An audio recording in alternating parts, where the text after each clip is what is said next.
Hello children, this is Archana, your English teacher. In this video, I am going to discuss about a beautiful poem titled Trains, written by Humayun Kabir. Section 3 under Unit 2. Before beginning the poem, let us try to know something about the poet Humayun Kabir. Humayun Kabir was born in the year 1906.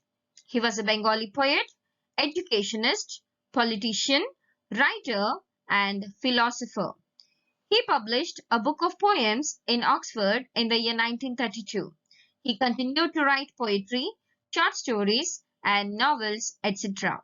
His famous books are Monarchs in Society, The Indian Heritage, Delhi, Washington, Moscow, Rabindranath Tagore, Education in India, and Studies in Bengali Poetry. He received many awards such as Aligarh, Annamalai, Hyderabad, and Vishwa Bharati. He died in the year 1969. Now let us see what is the poem Trains about. The poem Trains is about a little child who is very fond of trains. The poem not only talks about the boy's excitement, enthusiasm, fascination, but also talks about his innocence. The poem describes about how the child is wondered, shocked, confused by seeing the shape, speed, lights, and restlessness of different kinds of trains. The poem deals with different kinds of questions that are posed by the child to his mother. Now let us try to find out about his curiosity and about his innocence and also about his reactions on seeing various trains. Are you all ready, children? Now let's begin the poem. The poem Trains. Now let us see stanza 1. Mother, I sit by my window for hours on end and watch the long trains rumble past. Some are dark and journey tediously. No doors, no window, no shining lamps. Slowly they move like huge elephants that move like shadows in the shadowy dark. So, in this stanza, the boy is talking to his mother. The boy says that he watched long trains sitting by his window. He tells his mother that a few trains are dark and they journey tediously. Children, what is the meaning of the word tediously?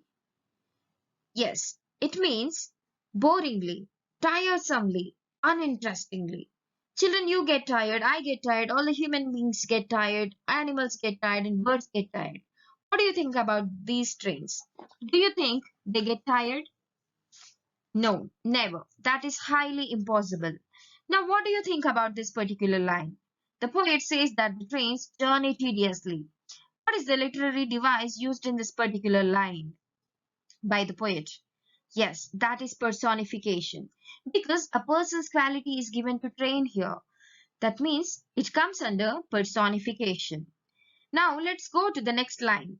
No doors, no windows, no shining lamps. That means the boy had seen a train which has no windows, no doors, nothing. So it's a goods train. A goods train does not have any door or a window or a shining lamp. That means he's talking about a train that is goods. That means goods train. He says, slowly they move like huge elephants. So here he starts comparing the trains to elephants. The comparison is done between two objects using the word like here. Then what is the literary device used by the poet here? Yes, that is simile. Yeah. Now in the first stanza, what is he trying to say? In the first stanza, he says that he saw some goods trains and that have no doors, no windows, and no shining lamps. He also tells that they are journeying tediously. They are very slow. They are like elephants. In this stanza, we found two figures of speech. That is personification and simile. Now let's go to next stanza. Now let us see the next stanza. Sometimes a train comes flashing past, with many windows lit by many lamps, that dance and whirl with movement swift. A marriage procession with music loud, shrill whistles that rise above the din of the rhythmic beat of wheels revolving fast. So, in this stanza, he again sees a train. This train is completely different from the first train what he had seen. He is completely surprised and shocked now. He comes to his mother and starts speaking. He says that, Mother, this train is moving at a great speed and it has so many windows, so many lamps, and so many doors. That means he had seen a passenger train. Children, do you think, does the boy know that he had seen a passenger train? No, he is completely unaware of it. He is innocent. He doesn't know the difference between the trains.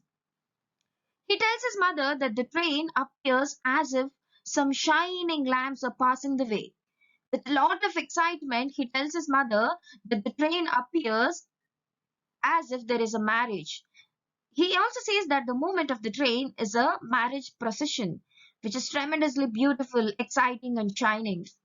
He says that wheels of the train makes the rhythmic beat. The child compares the movement of the train to a marriage procession.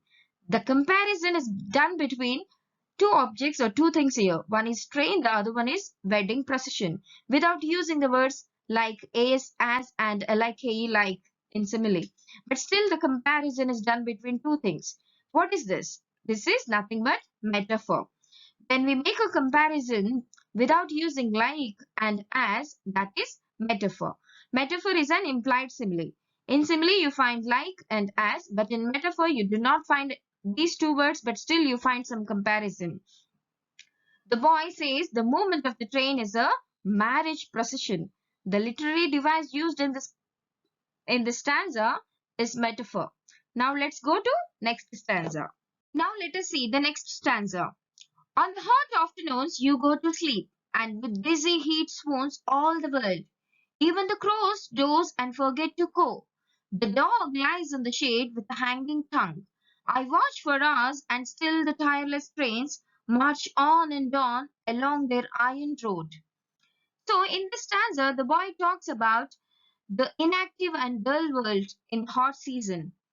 In the stanza, he expresses that the whole world is tired, exhausted, and sleepy because of the heat and because of the hot season. He says that every creature on the earth is down, dull, and inactive because of the temperature. The boy says that the crow does not crow because it is slow, sleepy, and due to the hot season. He also observes a dog and talks to his mother like this. He says, the dog hangs its tongue outside as it is thirsty. He feels so sad and disappointed about all these things. He expresses his concern and shows his great sympathy towards the trains in this stanza. He tells his mother, though the whole world is dull, inactive, tired, and sleepy, still he can find those tireless trains march on and on iron roads. What do you mean by iron roads? Iron roads are nothing but railway tracks. So look at the line. I watch for hours and still the tireless trains. Tireless trains. The look at tireless trains. The T sound is repeated. So what is the literary device used here? In this line, that means in this particular line, alliteration is used. What is alliteration? Alliteration is the repetition of same sound, and the consonant T sound is repeated here. So that comes under alliteration. Here the T sound is repeated, so it is alliteration. Now let's go to next stanza. Now let us see the next stanza. Sometimes at night, in my sleep, I hear the low distant rumble of the train. I rub my eyes and sit upon my bed, and beneath the light of the flickering moon moves the long shadowy outline far away like a huge serpent crawling through the night. So in the stanza, we can understand how obsessed the child is about trains. This stanza exclusively describes about the obsession of the child towards the trains. The boy is extremely obsessed that he says he even gets up in the night, sometimes hearing the rumble of the train. He tells that he sits upon his bed in the midnight, he rubs his eyes and looks outside the window in the dim light of the moon to find the trains on the iron roads. Of course, he does not find the entire train. That means the entire train is not visible to the boy. but he still says that he can make out the outline of the train. He can make out the outline of the train. Look at, understand his obsession. Look at how obsessed the boy towards the trains. Look at his curiosity. Yes. Now look at the last line. Like a huge serpent crawling through the night. Here the boy compares train to huge serpents using the word like. Now tell me, what is this, children? What is the literary device used by the poet here? Yes, it is simile. Now let's go to next stanza. Now let us see the last stanza of the poem, Trains. Where do all these trains go day and night?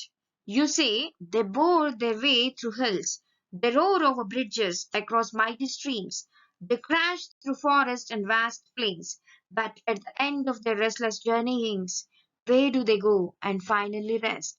Look at the last line. Where do they go and finally rest? This is the question posed by the boy to his mother. In the stanza, the boy is completely shocked, completely confused and perplexed.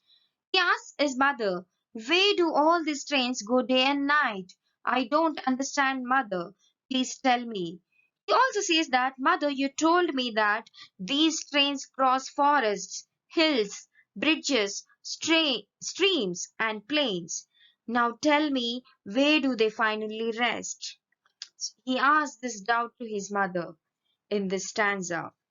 The poet leaves a beautiful question to the readers that conveys the curiosity of the child, that conveys the innocence of the child, that also conveys the fascination of the child towards the trains. The boy is curious and extremely inclined to know about the destination of the trains. And the destination of these restless and tireless trains is unknown to this child. The boy has his own imaginations and fascinations, and out of all these he comes up with a beautiful deep question asking, where do they go and finally rest? What do you think about this last line, children? Did the poet talk only about the journey of trains, or did he talk did he try to refer the journey of the trains to the journey of human life? As life is a journey and we are journeying, and where do we rest finally? Did he mean death? Is he talking about the death? I think everyone has their own liberty to comprehend and understand and interpret the poem. So I request you people to read the poem once again for your better understanding. Now let's see the figures of speech used in the poem. Some are dark and journey tediously. The poet says that the trains journey tediously. What is tediously? Tediously is nothing but boringly. Children, human beings get tired, but not a non-living thing like train. The poet says the trains journey tediously. That is highly impossible. So here the person's quality is used, and this comes under personification. Now let us see the next one. Slowly they move like huge elephants. Here the comparison is done between two things. One is train and the other one is elephants. In order to describe trains, he used the word like and he used elephants. He compared trains to elephants. And also he used like. This is nothing but simile. And let's see the next one. A marriage procession with music loud. Here, the movement of the train is compared to marriage procession. The poet did not use any word like and is as.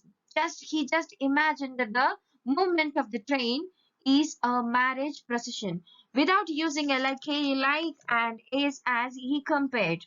So this is metaphor. In metaphor, you do not find like and is as, but you still find some comparison. Now let us see the next one. I watch for hours and still the tireless trains. Tireless trains. The sound of the consonant T is repeated. Hence it is alliteration. What is alliteration? Alliteration is the repetition of same sound.